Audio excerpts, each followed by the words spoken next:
सीकर में तेज गर्मी के चलते जनजीवन प्रभावित हो रहा है।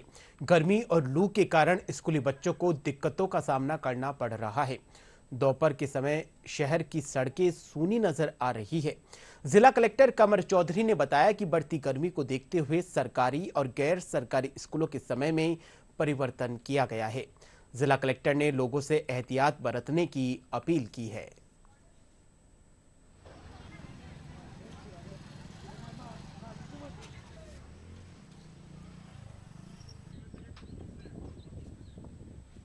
इतनी गर्मी में जैसे इंडियन मेट्रोलॉजिकल डिपार्टमेंट का जो वार्निंग भी था और गर्मी को देखते हुए राजस्थान के सभी जिलों ने लगभग टाइमिंग्स कहीं चेंज किए हैं, कई और डायरेक्शंस दिए हैं। हम लोगों ने जो क्लास 1 से 8 के बच्चे हैं, क्लास 1 से 8 के, उनके लिए टाइमिंग जो है वो 7 से 11 किया है।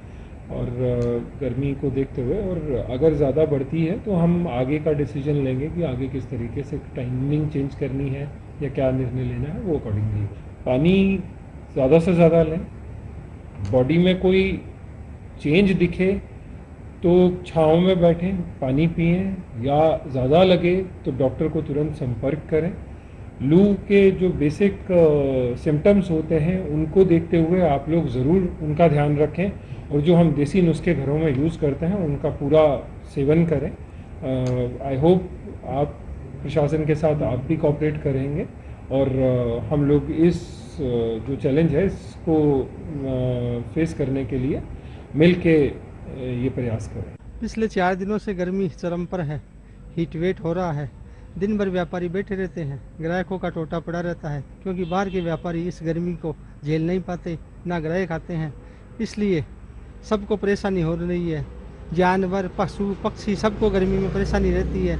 हम लोग बाजार में आए हुए हैं सामान खरीदने के लिए, लेकिन धूप की किरणें इतनी अपनी चरम सीमा पर है कि जिसकी कोई सीमा ही नहीं है।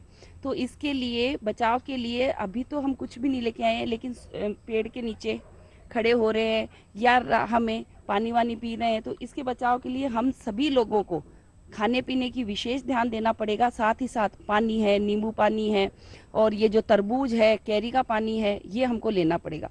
वर्तमान समय में धूप से स्थिति बहुत ही खराब हो रही है और अब लगने लग गया है कि जिस तरह से समय समय पे गर्मी की तीक्ष्णता बढ़ती है तो सरकार जो है सड़कों पर पानी की वो बौछारें करवाती है, पानी का फैलाव करवाती है। तो अब सरकार को इस गर्मी की प्रचंडता को कम करने के लिए थोड़ा विशेष ध्यान देना पड़ेगा।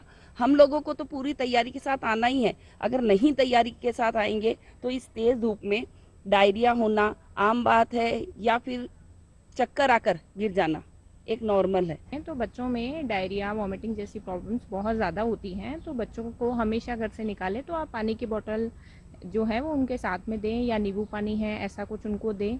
केरी का पानी भी अपन गर्मी से बचने के लिए यूज़ करते हैं तो कर सकते हैं। बाकी फ्रूट्स वगैरह ज़्यादा से ज़्यादा मात्रा में बच्चों को खिलाया जाए। लिक्विड फूड ज़्यादा से ज़्यादा बच्चों को दिया जाए ताकि वो डिहाइड्रेशन से बचें और गर्मी से उनका बचाव हो सके। इसके लिए हमारी स्वयं की जिम्मेदारी होती है कि हम घर से जैसे ही निकलें पानी भरपूर मात्रा में पी करके निकलें और खाली पेट नहीं निकलें। कुछ ना कुछ हम जैसे नारियल पानी है और जूस वगैरह है, फ्रूट्स वगैरह हैं जैसे कि खरबूजा, तरबूजा, ऑरेंज इत्यादि, ये फुल ड्रिंक्स लेकर के घर से बाहर निकले, खाली पेट नहीं, चने इत्यादि भी खाएं। और इस तरह से अपनी सेहत का पूरा ध्यान हमें रखना पड़ेगा क्योंकि प्रकृति में तो ये परिवर्तन होता ही रहता है। तो गर्मी के इस टेम्परेचर से बचने के लिए बच्चों को भी उनकी बॉडी को पूरा कवर करना है और जितने भी बुजुर्ग आदमी हैं, महिलाएं हैं, वो भी पूरा एकदम से अपनी बॉडी को कवर करके ही निकलें, तभी अपन बच पाएंगे गर्मी से। ये जगह जगह पानी की व्यवस्था, छाया की व्यवस्था हो क्योंकि बच्चे बहुत ज़्यादा परेशान होते हैं। एग्जाम में बहुत ज़्यादा हेल्थी इश्यू हो जाते हैं डिहाइड्रेशन की वजह से, इसलिए लिक्विड सबको मैक्सिमम मात्रा में लेना चाहिए।